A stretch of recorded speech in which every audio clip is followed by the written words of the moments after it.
welcome back to Business Casual. I'm your host, Myles Brown, and today's topic is a bit confusing for me.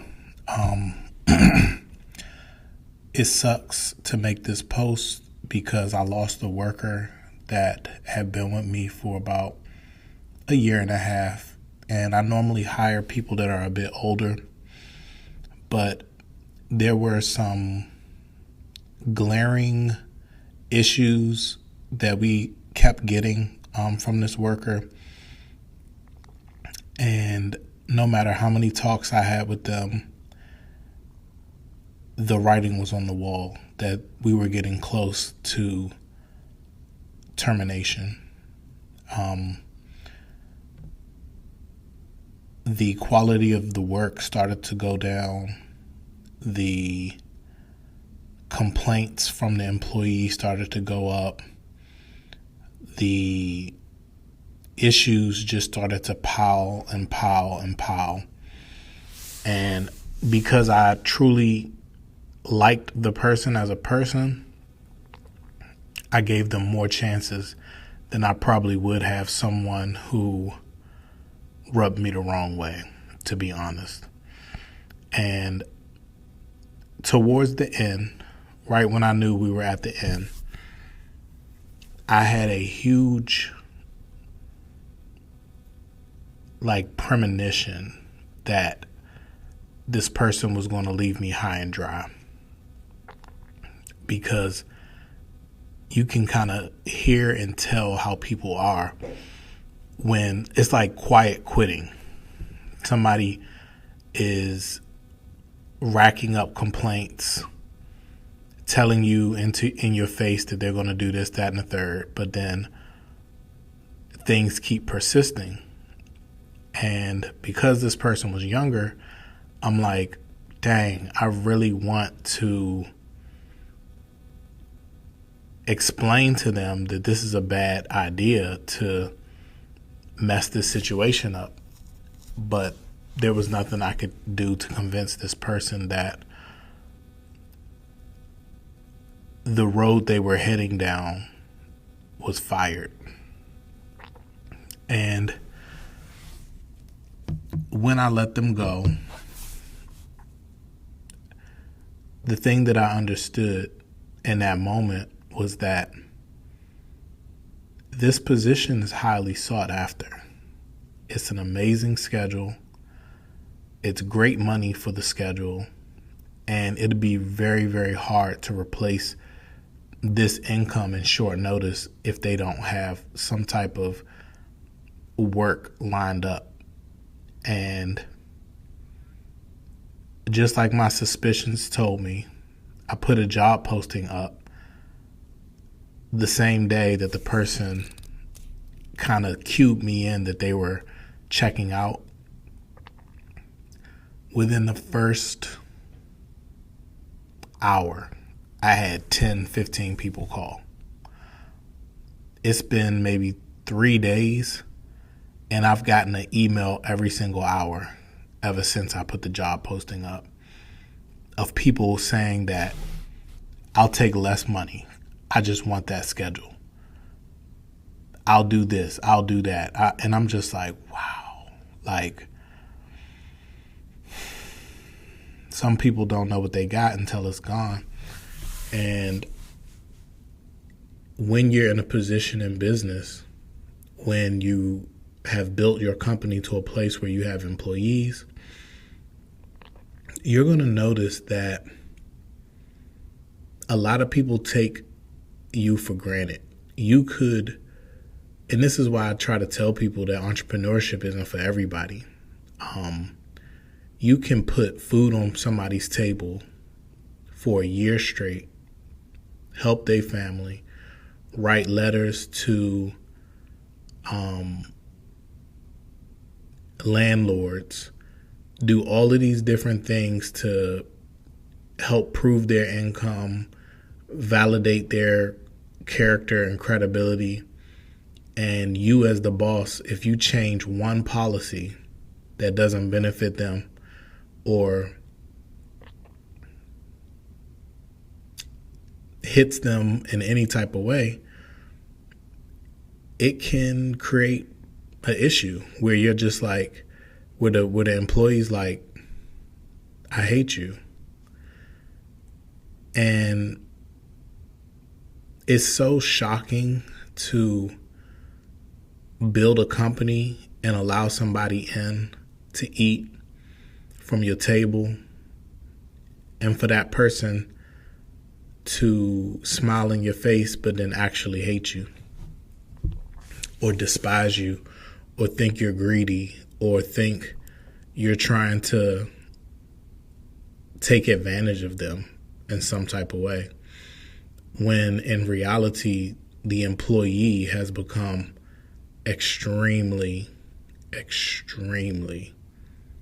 babied and spoiled. I can tell you right now, 2025 is not the time to play with your job. 2025, we've been in a recession for a long time, whether the numbers from the economy say it or not. The stock market looks great, but the actual economy, the job market, is in trouble. Commercial real estate is in free fall. Shoot, it's so many foreclosures, quiet foreclosures going on in America that it's literally crazy. Home prices and valuations are absolutely through the roof.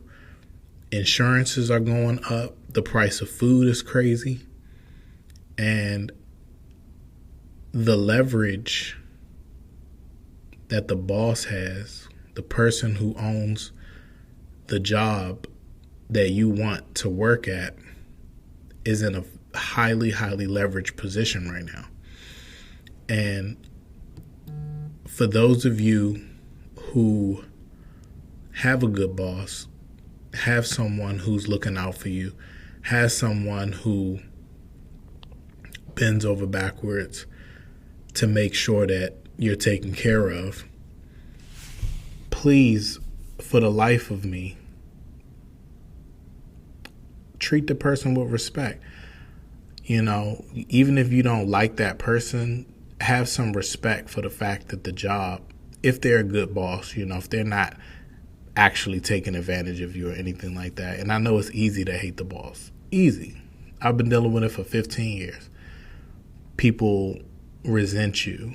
And that's another thing, you know, once you start doing well,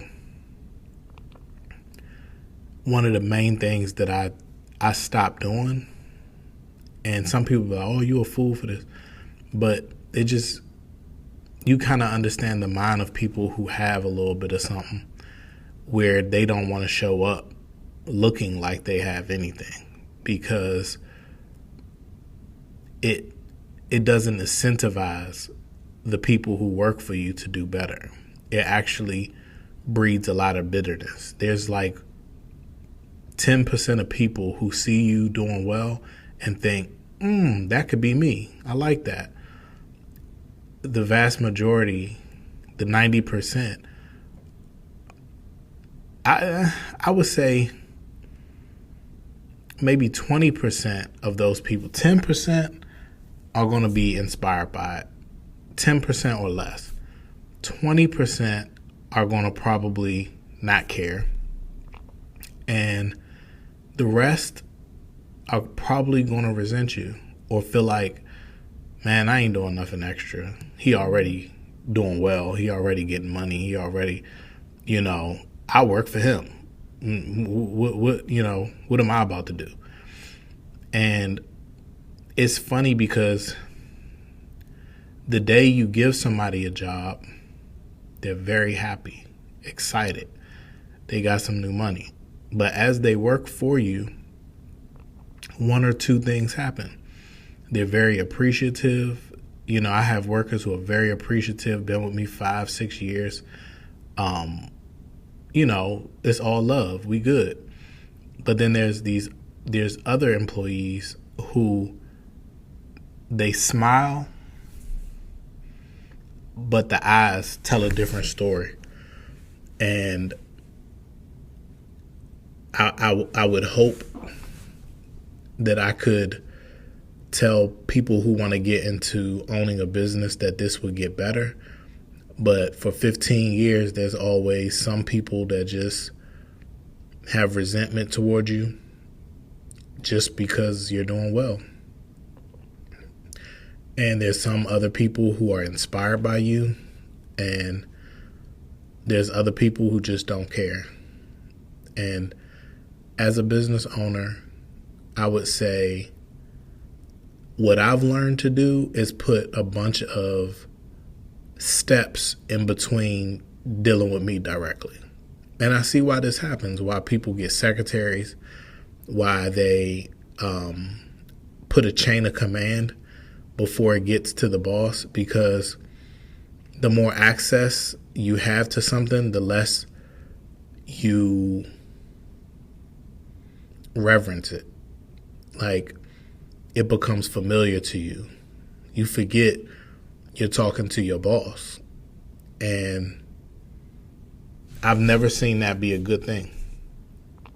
Like, when I'm dealing with people who, like, my bosses are all of the people that I have a contract with. I'm very respectful when I come and I talk to those people, because they're feeding me. I'm not feeding them. I may be offering them a service, but thousands of people, millions of people offer the same service, but they choose to deal with me. And it's the same thing as an employee. It's like millions of people can do this job, thousands, whatever, but this company is choosing you. And this generation that we live in, the disrespect for authority is crazy. It's like, if you really want to win right now, show some respect. You really want to win, know who you talking to. Humble yourself. The humble will be elevated. And the prideful, pride comes before a fall. The Bible tell you that. And I've seen Christ's principles work out more in my work life than any place else. It's so cut and dry in business that the wisdom from the Bible is just so apparent in life. It's so apparent. And it just shocks me how few, it's like really the younger people. Like, I don't find this with the older folks. Like, with older folks that work for me, man, they see that I'm a good boss. They get paid when they supposed to. I never short them. If new opportunities come up and they've been working before someone else, the people with the tenure get the opportunity first. Because I think that's fair. If you've been here longer, you've been putting in work, you should have some type of perks over the people who just got here yesterday. There's no favoritism. It's just hard work and dedication. That's what we respect on this side. And with Senate cleaning, I like to say it's the best part-time you could ever have, because you can get day shifts, you can get night shifts. And if you got a full-time job and you work nights, you could wake up in the morning, do a couple of hours, and be making $700-800 extra every 2 weeks, which translate into $1,400 to $1,600 a month, just for dedicating 1 or 2 hours in the morning or afternoon and the evening. And that adds up when you put that in conjunction with like a full-time job.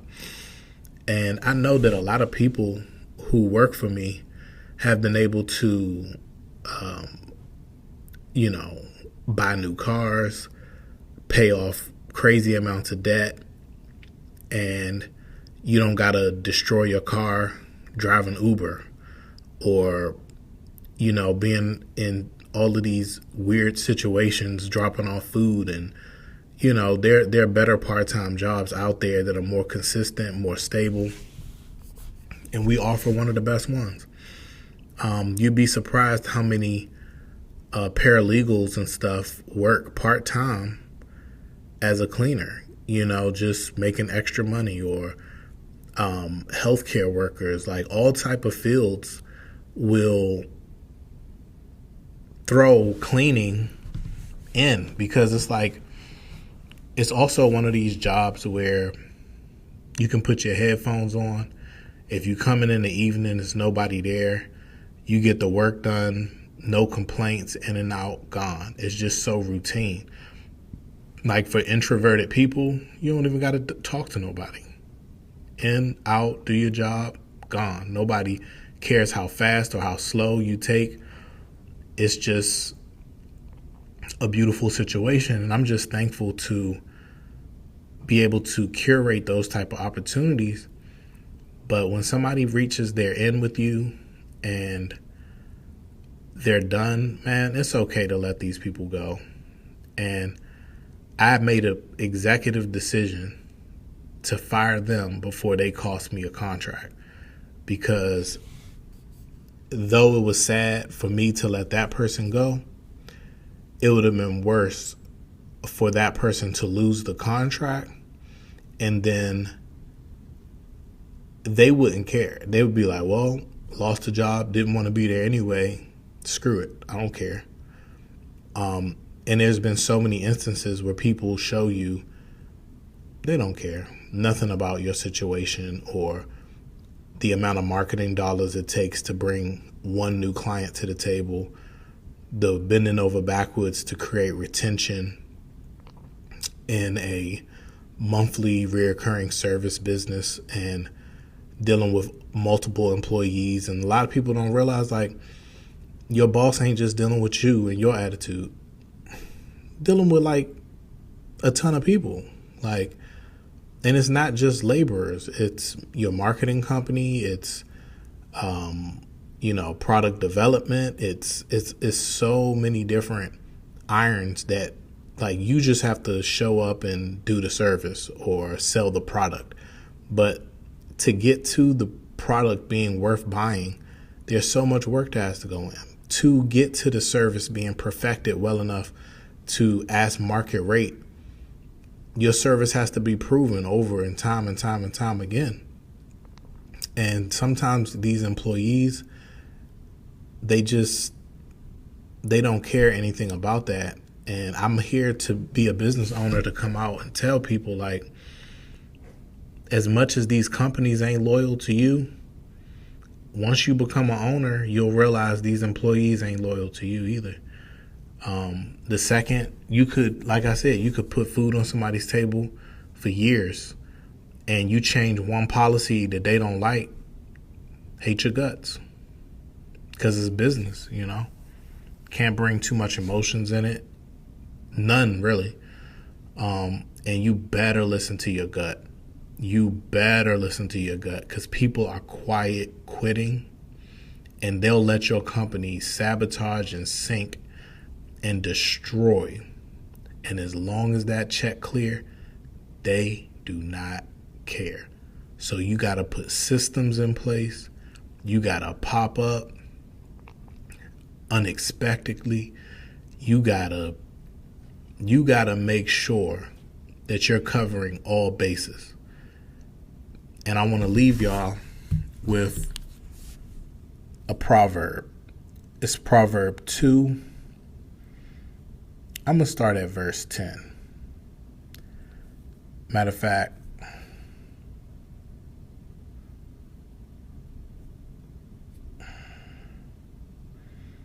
I'm going to start at verse 11. Good sense will keep you safe. Understanding will guard you. Wisdom will save you from the ways of evil men. It will save you from men who twist their words. Men like that have left the straight path to walk in dark ways. They take delight in doing what is wrong. They take joy in twisting everything around. Their paths are crooked. Their ways are not straight. Wisdom will save you from a woman who commits adultery. It will save you from a sinful woman. and her tempting words. She has left the man she married when she was young. She has broken the promises she's made in front of God. Surely her house leads down to death. For me, that passage rings so true for business because whether you know it or not, every business is truly, and this is why they're trying to automate everything to robots, because you can count on robots. But your business is only good as the people you hire. So if your business isn't doing well, 9 times out of 10, it's the people that you're hiring. And your discernment level isn't high enough. And I've only stayed in business for 15 years because I've had to cut some very fun, amazing people off that were bad for business. I've had to fire friends like an idiot when I was young, and I hired friends. Even as recent, you throw somebody a job just to help them get out of a little bit of debt or something, and then they basically spit in your face and walk off the job before it's even done, just because they got to do some hard work. And having that wisdom and that understanding and that discernment to know that everybody's not worth your time, everybody's not worth an explanation. And this is why we have fire at will laws. It protects the person who's putting up the money for the job to be there in the first place. And that's a blessing. And I know employees don't want to hear nothing about, oh, they shouldn't have just fired me. No, 9 times out of 10, it costs money to get you in the door, to train you, to put a uniform on you, to do all of these things. It costs money. And the second you become a liability for a company, you're done. And that's why the respect has to go both ways. The employer respects the employee because we're putting up the money to outfit and put the situation together for that person to make money. So we have to respect the person that we hire. But if that person turns around and offers disrespect, we have to respect ourselves by letting you go immediately. And you know what I say in the last video: fire fast, hire slow. Until next time, I'm your host, Myles Brown. Peace.